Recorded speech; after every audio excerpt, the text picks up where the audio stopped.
No, the nigga Puff, like, he called, we should kick it on telephone and shit after the Mase shit. Right.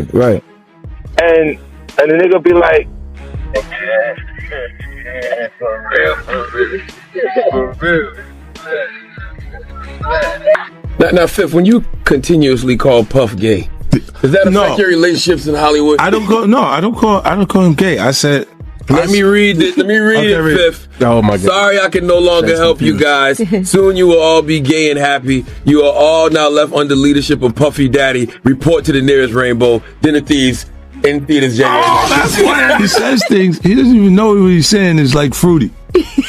You know what I'm saying? Like, he says something fabulous and he goes, The hip-hop world is no stranger to controversy, but every once in a while, situation emerges that shakes the entire industry to its core. This time, the storm revolves around two massive names from completely different musical worlds. Sean Diddy Combs, one of the most powerful and wealthiest figures in American hip-hop history, and Burna Boy, Africa's global superstar and a symbol of modern Afro-fusion dominance. What initially looked like a promising alliance between two giants has now spiraled into confusion, speculation, and silent tension. Isn't it weird that the government was so interested in Diddy's baby oil that they took 1,000 bottles away from his house? If the government took 1,000 bottles of baby oil and somebody had things what appeared to be baby oil, and then you have to listen to the prosecutor. He said that they seized 1,000 bottles what allegedly to be baby oil. Allegedly to be baby oil. So that's telling people that it wasn't baby oil. And people think that that was baby oil, they out their mind. I don't believe it was baby oil. Yo, bro, when they went up in there, they knew what they was gonna find. They knew what was ever in that baby oil or that those bottles that appeared to be baby oil, they knew about that at first. You gotta realize 9 times out of 10, that individual that got caught at the airport, that was supposed to be their carrier, told them what they was doing and what they had. I wouldn't put him past that he told them everything. So when they went up in there, they knew they had to take whatever was out there, and that thing that appeared to be baby oil, they took that. It all started when explosive footage allegedly involving Diddy and Burna Boy began circulating online. The clips spread rapidly, igniting heated debates across social media platforms. Fans, insiders, and critics alike began asking the same questions. What really happened? Why does this feel bigger than just another viral clip? And why is everyone suddenly so quiet? At first glance, it appeared to be just another celebrity moment taken out of context. But as more details surfaced, it became clear that this situation was far more... Let's see how many of those come back to be baby oil. Bro, listen to me. Costco don't sell that much baby oil. Where you know sell that much baby oil? Yeah, I don't know any store that sell that much baby oil. I know Costco, they came out and said that they don't even sell baby oil. My sentiments exactly. But you personally, right, what do you believe was in the baby oil?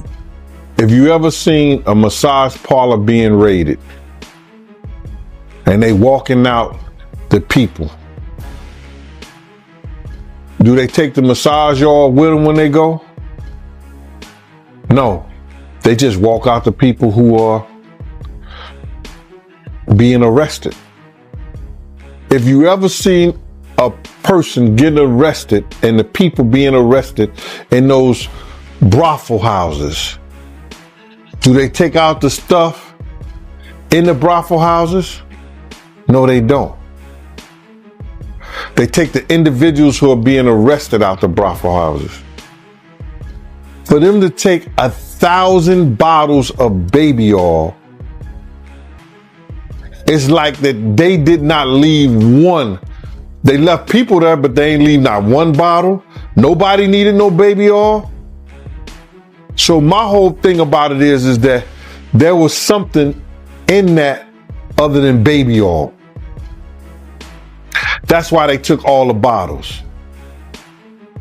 And 9 times out of 10, if I would give it a wild guess, it was, and like some of the people told me, it was probably that GHB. What's that? I think it's gamma hydrox.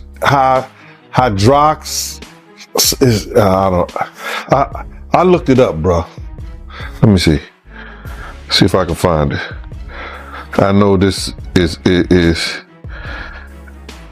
just showing everything like that, but oh no. Let me. Yo, somebody tap dance or sing or do something. You know what I'm saying? While I'm doing this. Oh, here it go right here. It's gamma hydroxy butyric. What is it effect on the body? It's a euphoria, drowsiness, decreased anxiety, and memory impairment. It works on the nervous system and gives you this feeling of euphoria. So they take that and rub it on her, and you forget who you are, what you're doing. It can also give you memory loss, drowsiness, and that's under the DEA, the Drug Enforcement Administration.gov. The footage hinted at strained interactions, uncomfortable body language, and an energy that didn't match the polished image both artists usually project. In an industry where every move is carefully calculated, even silence can speak volumes. For years, holds the reins. Even gaming because you won't claim it. No, you want to sit around and pretend to like bitch. That's what y'all do. And then you get these hard Jocelyn. So I'm just like curious. these are the you like half man. No disrespect, but Jocelyn rough. Them shoulders is. And the way she like running up on, I already know she done strapped up on you. Ooh. So Jack, let me ask you. There's one. Some of the shocking things I hear that mean with a harness. Oh. Okay, not a harness. Yeah. So I gotta ask you this. I'm sure somebody's already asked you this, but have you ever been to a P. Diddy party? Yeah, several, many, honestly. And so, can you take us through like what goes on, like when you were there? What did I say when y'all asked me about why was the TD Jakes at the Diddy party? Yeah. What'd I say? Money and sex. That's it. That's correct. Were you surprised that there were so many cameras in his houses? No. That he was recording these? Of course. He is the J. Edgar Hoover of hip hop. Okay. Y'all done seen him put on the pyramid with a skirt? So let me ask you, when you hear that Cassie was told to hire male escorts to come and what they call freak-offs now. Yeah. That is something, is that something normal that happens in Hollywood? Yeah. Freak-offs. Yeah. Okay. Everybody know that. I've been saying it. Yeah. How many times I got some these is wild. So do you feel like people, when they hear pink cocaine, Young Miami has to bring across? Wait, the Tusi. Yeah, the Tusi. That's what they got. I found out. I talked to my drug guy because I wanted to be informed. Because people was calling it Tusi, that's calling it the Tunchi. I didn't know which one it was, so I talked to my drug guy, and my drug guy filled me in, and then it made perfect sense. Tootsie. Talk to him. Drugs with Jaguar. Let's talk. Drugs education. 101. So Tootsie is the cocaine, but they take the ketamine and cook it up, and they fold it into the coke. Now, if you don't know what ketamine is what they call on the street Special K. It's a veterinary drug. It's a horse tranquilizer. Now, gay men have been using this for years. See, back in the day, if you went to a gay party or a gay rave, there were certain drugs that you would always find on hand. Viagra, ecstasy, Special K, and cocaine.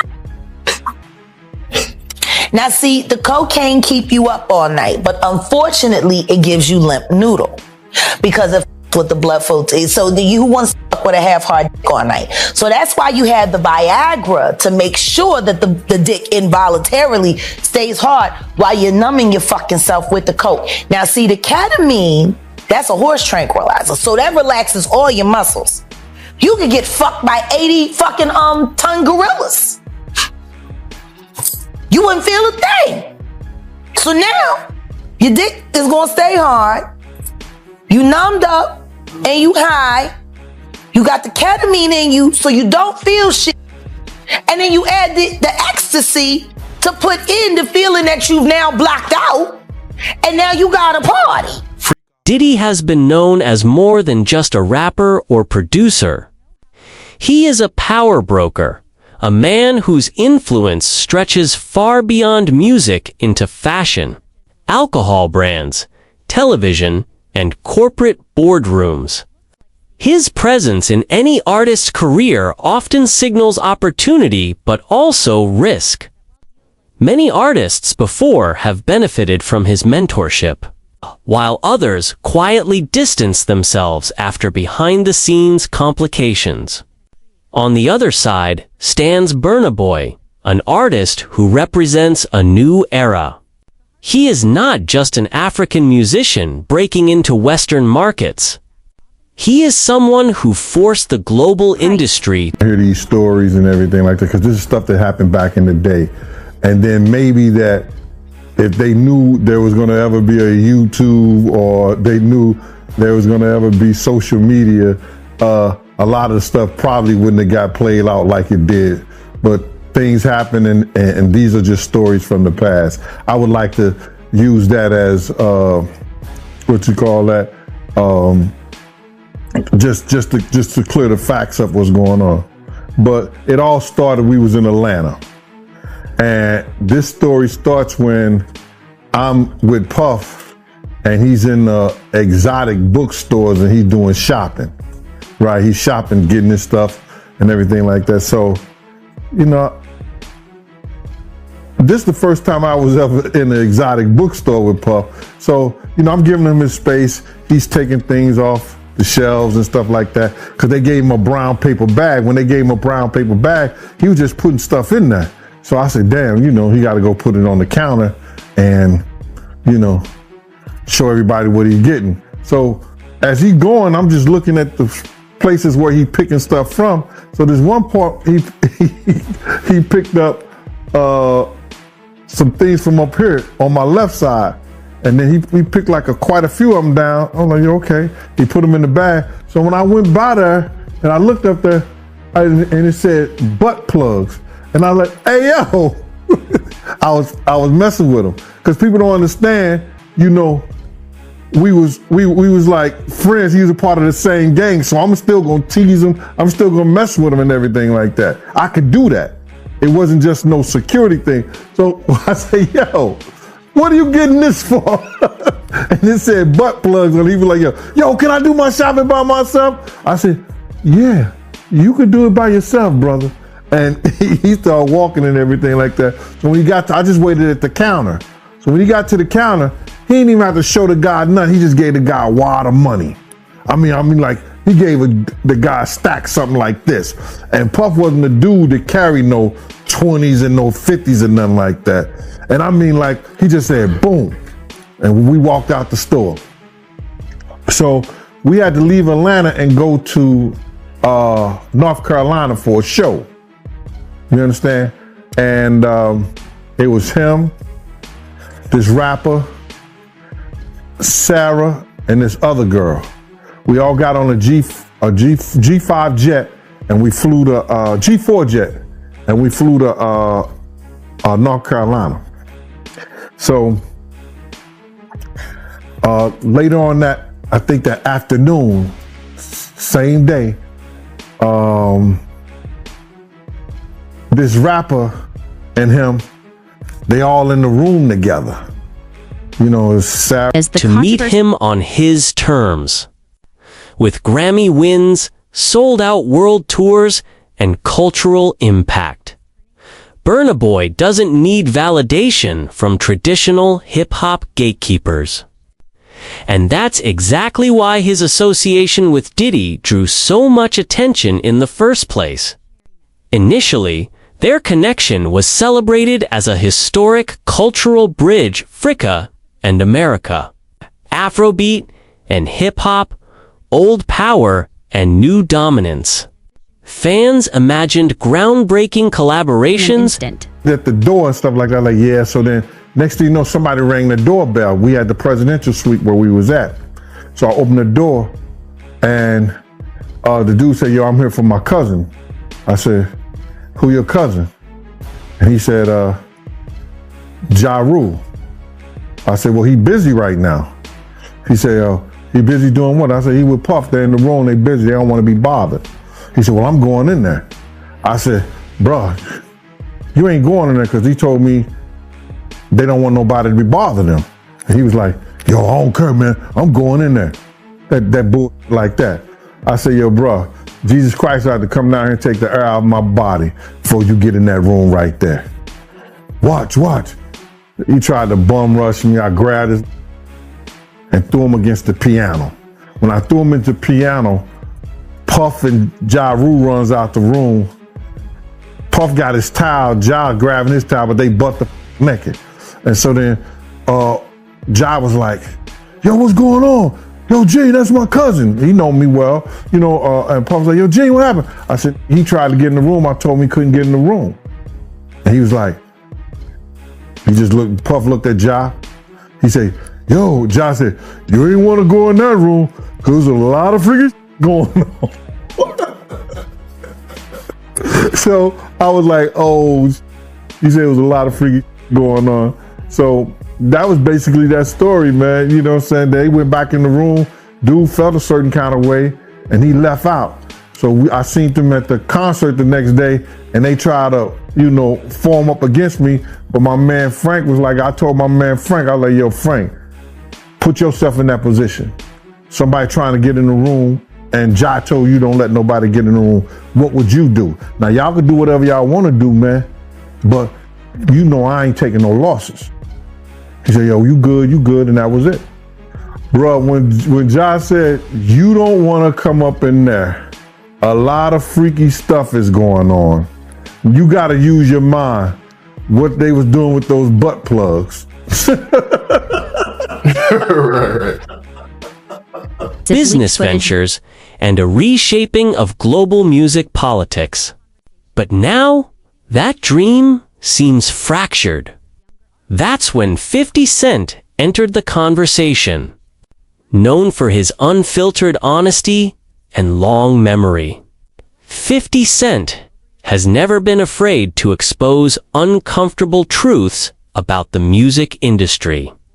Over the years, he has seen alliances form and collapse, friendships turn into lawsuits, and billion-dollar empires crumble overnight. When he finally addressed the situation, people listened. In his trademark blunt fashion, 50 made it clear that this wasn't just about a viral moment or internet gossip, according to him. Situations like these are symptoms of deep-rooted power dynamics that have always existed behind the scenes of fame and fortune. He hinted that when massive influence meets rising global power, conflicts are almost inevitable. 50 Cent suggested that artists often walk into deals and relationships without fully understanding the invisible strings attached. It's never just music, he implied. There's always something else on the